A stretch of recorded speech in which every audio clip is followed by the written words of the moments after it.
Ketemu lagi dengan saya Ani Khoiriyah di aksi nyata 3.2 yaitu pemimpin dalam pengelolaan sumber daya yang bertujuan mengidentifikasi bersama warga sekolah tentang kekuatan atau aset yang dimiliki oleh sekolah. Berikut adalah rangkaian kegiatan aksi nyata yang akan saya lakukan.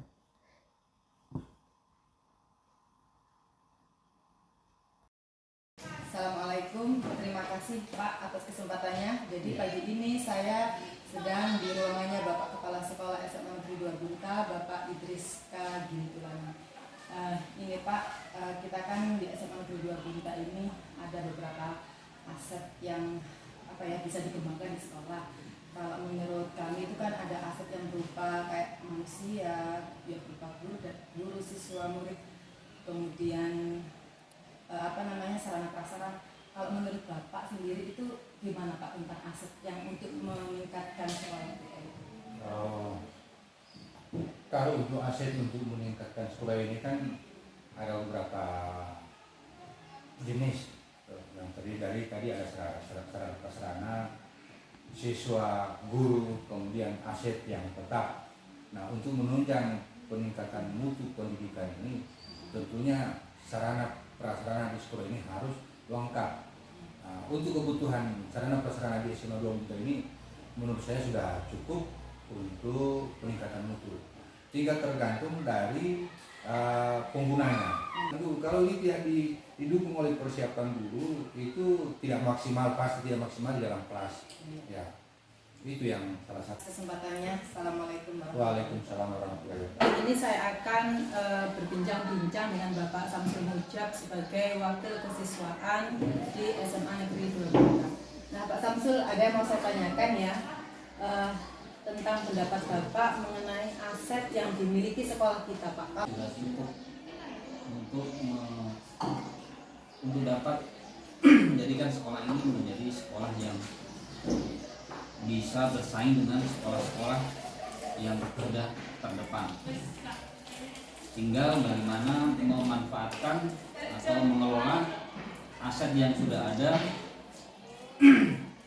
untuk dikembangkan menjadi yang lebih bernilai lebih tinggi. Iya betul Pak, berarti lebih fokus ke yang sudah ada Pak. Ya. Kalau menurut Bapak apa yang sudah ada itu? Yang sudah ada mulai dari kemampuan atau ketersediaan tenaga pengajar yang sudah saya bilang hampir lengkap.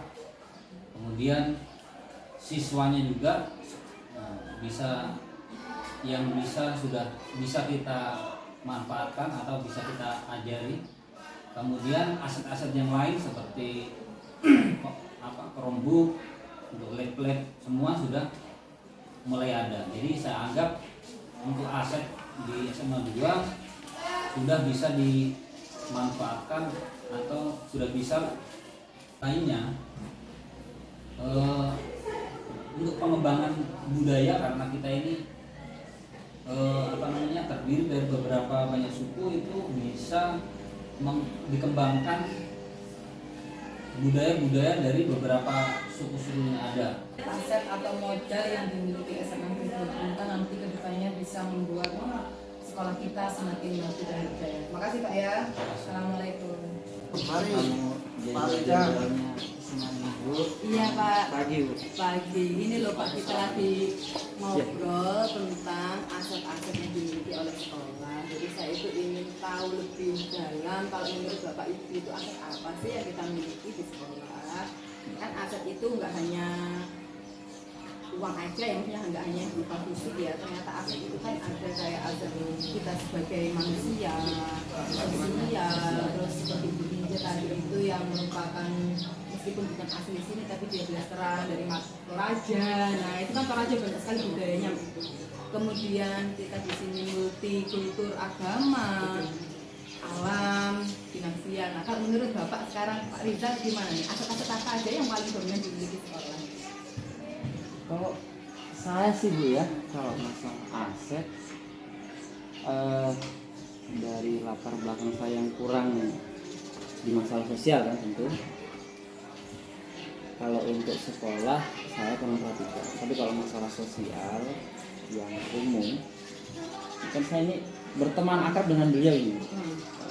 Jadi sekarang kita ini kebetulan aktif di kegiatan-kegiatan yang di luar sekolah, khususnya itu dalam hal mensukseskan pemilu untuk tahun 2024. Dan tentunya ini kalau untuk sekolah ya, ini menurut saya pribadi ini aset yang dimiliki sekolah. Karena luar biasanya SMA Negeri 2 Bunte itu menyumbangkan 7 tenaga pendidiknya untuk mensukseskan pemilu tahun 2024. Nah, jadi ini aset yang dimiliki sekolah itu bisa mensukseskan Iya, kalau menurut saya itu mungkin bisa dimasukkan di kriteria dalam hal sosial mungkin Bu, ya. Iya, Mungkin berarti dari hal sosialnya di situ. Kemudian kalau yang dimiliki sekolah itu sendiri Pak, kayak apa yang kita miliki sekolah ini yang perlu kita lihat dan kita kembangkan gitu loh misalnya. Iya. Kayak kita dulu itu Nah, aset kan kalau kita mengutip kemarin kan Pak Kasabis bilang bagaimana kita ini bisa melihat potensi anak-anak, dan itu juga tidak kemudian lulus selesai kita tidak perhatikan lagi. Nah, dengan kita berkontribusi di bidang hal ini bisa sosial atau politik maksudnya juga? kalau anak-anak berarti aset manusia Ya, Pak ya. aset manusia ya. Kita kan sekarang berkontribusi di bidang politik.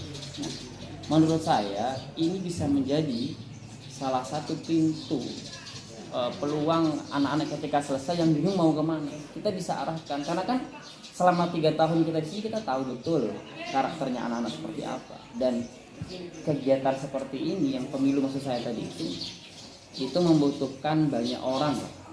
Nah, kira-kira nanti aset anak-anak yang sudah kita tahu karakternya bisa kita arahkan untuk ke situ. Pak Akib, gimana nih aset-aset apa selain siswa, kita guru yang kita miliki di sini, selain itu yang kita miliki?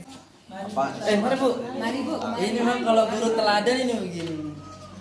Jadi berbicara tentang aset ini kan memang yang seperti tadi disampaikan kan betul bahwa kita ini kan apa namanya, anak-anak kita ini kan punya potensi-potensi punya masa depan yang cerah. Cuman memang pada dasarnya terkendala ya Ketika mulai di kuliah. ya ketika kasihannya mereka itu ketika mereka setelah lulus tidak bisa melanjutkan ke jenjang berikutnya, karena memang tidak bisa dipungkiri latar belakang kita di sini ini kan petani dan ekonomi menengah ke bawah. Tentang kesenian Oh iya, kesenian apa ya Pak yang dominan di sini? Banyak, ada yang keterampilan dalam hal melukis, ada keterampilan dalam hal buat anyaman dan sebagainya. Jadi mungkin itu bisa menjadi aset. menjadi aset. Aset yang dimiliki Dimiliki oleh guru di oleh- sini dan iya. dikembangkan di sini Pak ya. Dikembangkan. Mungkin kedepannya ketika mereka selesai dari SMA Negeri 2 Bunte, mungkin itu bisa menjadi modal untuk mereka terus mengembangkan potensinya orang. Kalau teman-teman punya pendapat tentang bagaimana supaya ketika anak kita lulus dari SMA punya lapangan, punya usaha, dan tidak hanya diam-diam saja di rumah ketika lulus cuma punya ijazah cuma digunakan saja. Jadi paling tidak dengan adanya keterampilan yang sudah dikembangkan di sekolah, mereka punya modal untuk ada kemajuan setelah lulus. Jadi di SMA ini anak-anak meskipun sekolah menengah umum tidak hanya sekolah itu mempelajari materi-materi itu, tetapi memiliki keterampilan-keterampilan yang perlu mereka kembangkan untuk mereka bisa survive setelah lulus itu ya. Contoh sederhana saja dalam hal misal untuk supaya kita tetap kompak kayak kemarin kegiatan Isra Mi'raj kan harusnya yang selain agama Islam kan libur, tapi supaya kelihatan kompak dibuatkanlah kegiatan masing-masing. Menurut saya itu salah satu bentuk kepedulian sekolah bagaimana menjaga keberagaman, kebersamaan supaya tetap akur, rukun dan tetap menjalin silaturahmi yang baik. Jadi kalau kita lihat berarti menurut kita aset-aset yang dimiliki sekolah ini begitu Sangat banyak. besar ya. Ya, tadi salah satunya siswa, karena kan kita tidak mungkin bisa mengembangkan sesuatu hal tanpa ada feedback dari orang lain. Jadi terutama ya siswa. aset terbesar siswa. agen perubahan ya. Jadi gurunya juga harus berubah ya. Iya.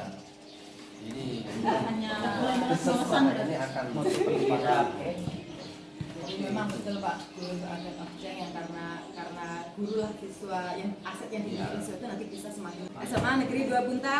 Yes. Kesempatan kita ya untuk ngobrol-ngobrol tentang aset yang dimiliki sekolah. Kebetulan ini Adil adalah ketua OSIS tahun 2022. Apa aja sih aset yang dimiliki oleh sekolah itu Pak? Perpustakaan, apalagi? Terus ada ruang kelas, siswa, komputer. Nah, yang Tina sebutkan tadi itu adalah aset fisik ya yang dimiliki oleh sekolah. Bisa kenapa?